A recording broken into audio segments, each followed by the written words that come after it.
What's up? Welcome to Tales Tomorrow. I'm Morrow, your storyteller for today with my dangly little porn hats. And we got some more RPG horror stories to cover. I did a lot of cleaning for my mom's birthday recently, and my body is sore, my legs are wobbly, and I've huffed so much dust you don't even know. So we're gonna just do the stories like this. Without further ado, let's get some RPG horror stories for today.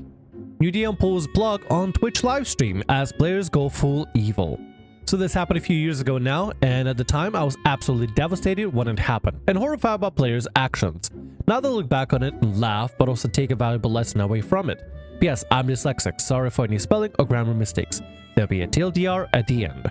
So to give you a little background, I've been playing D&D for about 5 years now, and in 2024 decided to pull on my big girl pants and DM for the first time. Not only that, but I'm a full-time streamer, so I wanted to stream the game as well. I held auditions for players and picked 4 people I knew and trusted. They are as follows: Cleric, a lawful good dragonborn; Fighter with a sick southern drawl; Ranger, an adorable halfling with love for honey; and finally, our problem player, the assassin rogue Arakakra, whose character was loosely based on Hannibal, the cannibal Lecter. Edgy, I know. So we have a session 0, and I tell the players this would be a gothic horror campaign and to expect themes of blood, guts, and gore for the feel of an old school horror movie. Told them to remember that it was a stream game, so go easy on the swearing. Remember, Twitch TOS and not to go overboard with vivid descriptions. Well, everyone apart from Rogue got the message. Session 1. We go live and the first 3 hours go well. The adventurers have picked up lead and have found that was over to the night market where children's shadow puppet show is taking place. Our adventurers sit on the show and afterwards are invited to make some shadow puppets of their own. Now, what the players don't know is there's going to be a secret message hidden in one of the puppets, as I would find it leading them to their contact. But we never got that far when the incident happened. Rogue is sitting next to a little girl, about 6. She asking him where he is from, and general questions a kid would ask species she never came into contact before. She giggles and calls him bird brain. Rogue decided to ask the little girl if she would like to fly up with him on top of the shadow puppet tent to get a better look at the night market. She excitedly says yes, and they go outside. Rogue then tells me he grabs the girl and flies her full 60 feet of movement up to the sky to scare her. I told him it works, she's scared and asks you to put her down. To which she replies, I look her in the eyes and say, "This will teach you," and I drop her. Stunned silence. Pa pa pa. That's going a little bit too far, I feel like. I mean, considering you did establish that this is going to be a more gratuitous and dark kind of theme, I kind of wonder why for a specific reason your Rogue decided to go that extra step. It's like, ooh, we go gratuitous and dark with blood and gore. Let's make it extra special by doing child murder. I know it's really messed up with the Rogue to do so, but this will also be a really good time to be like, oh, suddenly when you let go of the girl, giant bat wings grow. She's in fact a demon that's been trying to lure you away from the party. It's kind of like a turntables kind of situation. But either way, let's continue. I say to him, okay, you drop her and she begins to fall. Would you like to grab her now? She learned a lesson. To which he replied, I'll start my descent. Phew, he's going to catch her, we all thought. But then he says, I'm going to outstretch my arm and pretend to try to grab her, but really I'm going to let her hit the ground. At this point, I hit a blank. Like real deer in the headlights moment. Luckily, our cleric speaks up. He asks if he's seen a Rogue go out with a girl and if he can see her falling. Ask him to roll a perception check and he rolls low. But I do say that people have started pointing towards the sky and are shouting. At this point, my brain was in full meltdown mode. Later, when I talked to a friend of mine who is a great DM, he said I could have just had it that the cart with hay passed on to the girl and she falls into that.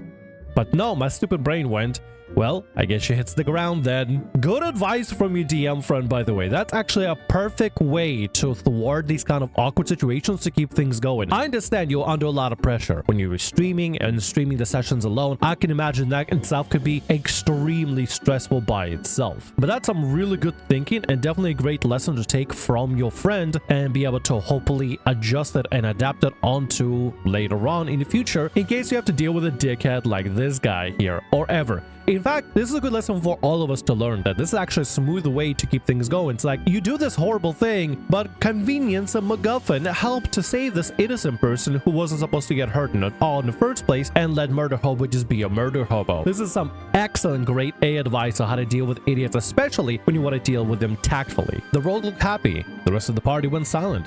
I nearly started crying and I just clicked the end stream button on OBS. Aaron was still on Discord, so I excused myself for a few minutes to compose myself. When I came back, it was chaos. Cleric, who had a younger daughter, was going crazy at Rogue. Ranger, who was still dumbstruck and silent, and Fighter had hung up in anger. I pulled Rogue into a private chat and told him what he had done was completely unacceptable and that I was devastated. I then told him he'd not be coming back for the next episode. He apologized but said, "You know I'd never hurt a kid in real life, right? When you said it was dark gothic horror, I thought it'd be okay.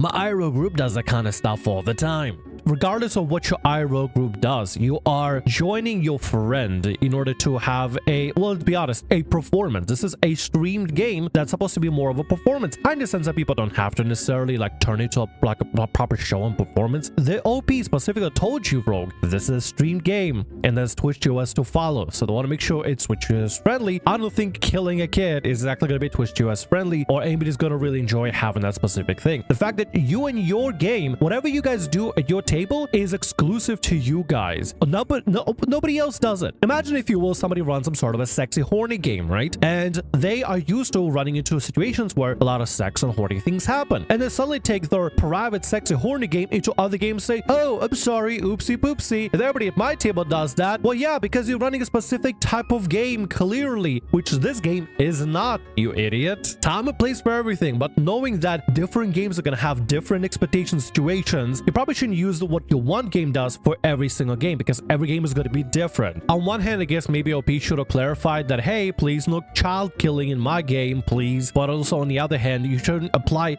what your specific IRL game does or any other game does to every other game out there. Like I said, just because you could play like a sexy horny game doesn't mean that every other game is going to be sexy horny. It's ridiculous to apply these kind of broad expectations from one game onto every other game specifically, especially if it's something niche you guys do. After hanging out from Rogue, I checked in with the other 3 players. Fighter was back but was still raging.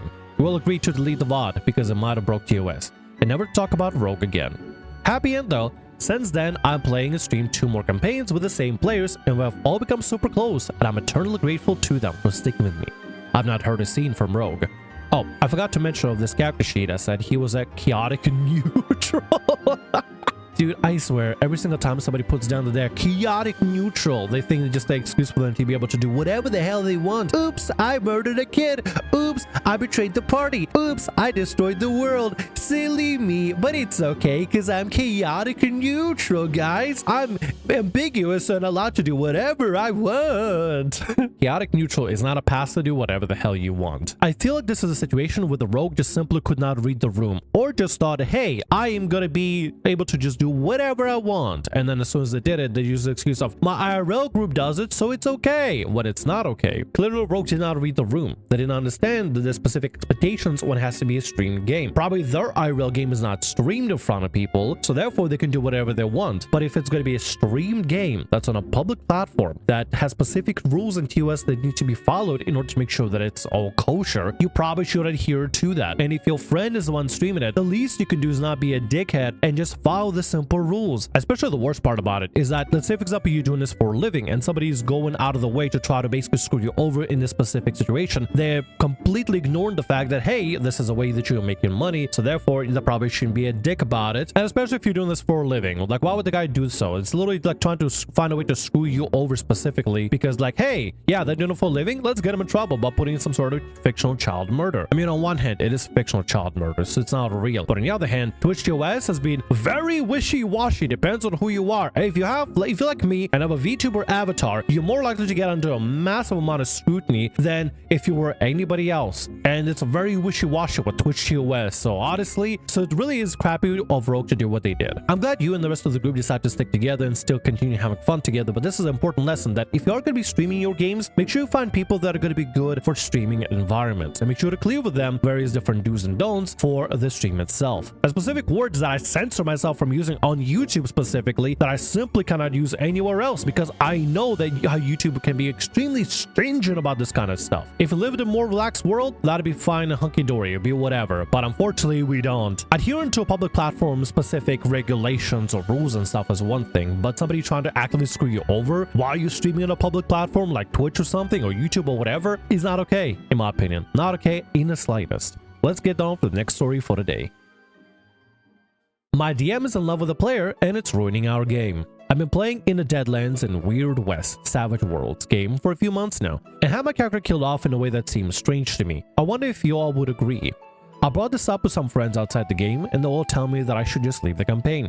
Some others, including a very experienced DM friend of mine, recommend that I post here as well. The setting is a Wild West version of Seattle, and a 4-player table consists of online friends. I've known 3 of them for multiple years at this point. The 4th I don't know very well, but I've played with in a previous one-shot. One of the 3 friends, who were referred to as Nami, she, her, and the DM, she, her, are the most important to the story.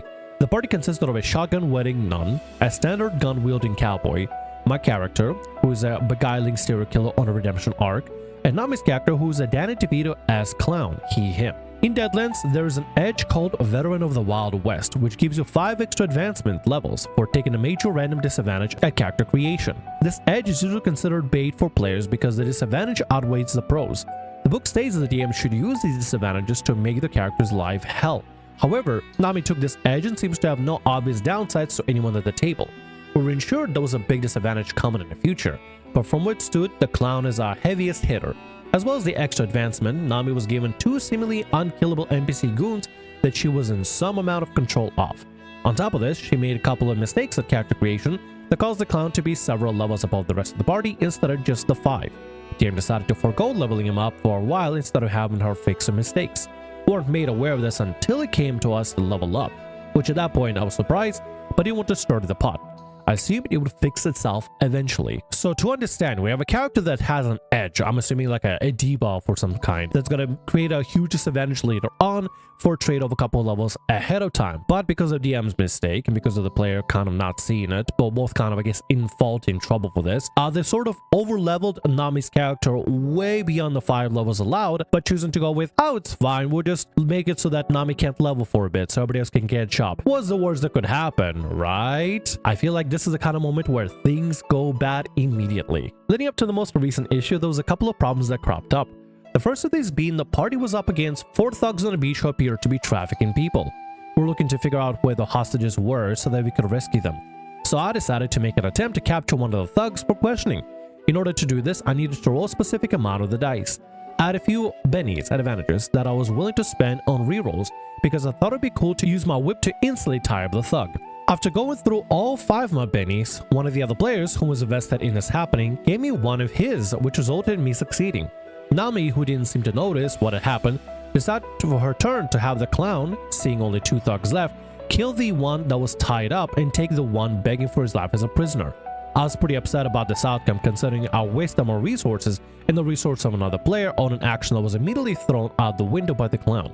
I figured that she hadn't been paying attention during other players' turns, didn't realize what she had done. Could it be me jumping to conclusions a little bit? For hypothetically, like, yeah, listen to me for a little bit. What if, let's say for example, Nami is not just not paying attention, right? On one hand, yeah, it could be that maybe Nami's just not paying attention. It's like, oops, I overleveled. Sorry, guys. Oops, I killed the clown that you specifically tied up. Sorry, guys. But also there could be also a possibility, potentially, that maybe Nami wants to be a main character and therefore wanted to get the extra levels and wanted to kill the one clown that was like tied up specifically so that the other one can be taken up as a hostage. What if there's something going on with Nami that the DM actually allows? What if Nami and the DM are cahoots together and the DM in the story is indeed the DM and Nami is their crush?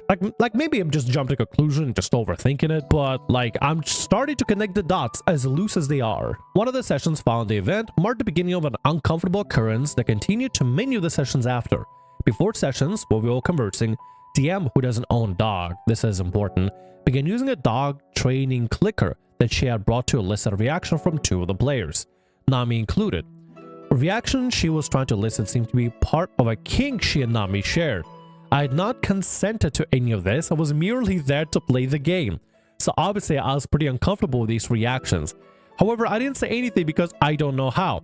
I bring this up to note the obvious flirting between the DM and Nami as well as my discomfort with it. Oh, okay. I don't know what you mean by dog training clicker. I'm assuming it's some sort of like I guess like a clicking device, supposed to be just like a sound. I don't know what a clicker is. The last time I remember somebody clicking something was some streamer basically pressing a button to shock their dog on Twitch and he wasn't banned, which is absolutely insane to me. But I'm assuming this is one of those like harmless clickers that just makes noises for like training purposes, I'm assuming. Either way, this feels feels really, really strange to take these specific things, these paraphernalia, and bring these kinks into your game. Leave the kinks at home when everybody's not playing D&D, or leave the kinks in between private calls. Don't bring this stuff. Don't bring your fetishes to D&D or any TTRPGs. Not only is it weird, but it also is going to make everybody else uncomfortable. And OP, this is actually the perfect prime time to actually say something, anything at all. Maybe say something like, haha guys, hey DM, could we please not bring the clicker thing? It's making me uncomfortable that you guys are fetishizing this whole thing. Can we just get back to the game again? There might be better ways to say this, but either way, something needs to be said in these sort of situations, especially if you feel uncomfortable. Even just voicing that you feel uncomfortable with all the weird kinky fetish things like being brought in out of nowhere for no reason whatsoever into the voice call, because that does feel weird. I don't care about your kink, you shouldn't care about my kink, but we should leave our kinks at home and away from TTRPGs. A few sessions later is when the big event happened. We were investigating a woman who had been bitten by a vampire. We learned that if you don't kill the vampire who bit her within 24 hours, she will turn. This gave our mission a sense of urgency. We only had 2 clues we could follow in order to find it. When the first clue turned out to be a dead end, we found the final clue we had, which led us to an insurance agency. The attendant at the insurance agency was adamant about not letting us in. My character, being a persuasion tank, turned on her charm and decided to pretend she was buying insurance. Using my max persuasion stat, I was hitting every roll that needed to be hit. That's what my character was made for. While I was busy with the attendant, the other 3 characters did pick up on that I was trying to distract her so that we could all look around. Hinting at this in character, the rest of the party saw what they needed to do. All except the clown. He decided he was going to hijack my conversation with the attendant. This shocked me for 2 reasons. Firstly, it felt like Nami was stealing my thunder. And secondly, the clown didn't have the high persuasion that my character did. So obviously the clown failed his roles and the negotiations turned sour. The attendant gestured us to leave, and I made a decision, based on the fact that we were in time crunch, to turn from persuasion to threats. In doing so, my character pulled out her gun. 2 armed men made their way down the stairs, and the session ended with combat starting. Remember my prediction earlier? When Nami wants to be the main character and wants to take over the thunder? I mean, right then and there, they didn't have to interact with the receptionist. They could have looked around and started investigating or doing something, anything at all, while they're being distracted. But no, they needed to be the main character in the situation and thrust themselves into the spotlight, which got the party kind of screwed over, leaving the party to do nothing except to, well, have this sense of urgency to go investigate inside this insurance agency. I don't know, it just feels like Nami is entering in and butting into things for no reason at all in the slightest here. Maybe the player just doesn't know what to do, so they're like just saying, hey, maybe I'll help with the persuasion. I don't know. Or there could be something else going on behind the scenes where Nami's like, no, you can't take over my thunder. This is my thunder. I gotta go in and persuade them too. When we all got together at our next scheduled playtime, Nami informed us just before the start of the session she had a few things she had to get done, then left us for a while. We waited for her to return for about an hour and couldn't get in contact with her, so postponed the session to next week. Started next session, things got weird. Nami started talking about the coming combat as if she knew it was deadly.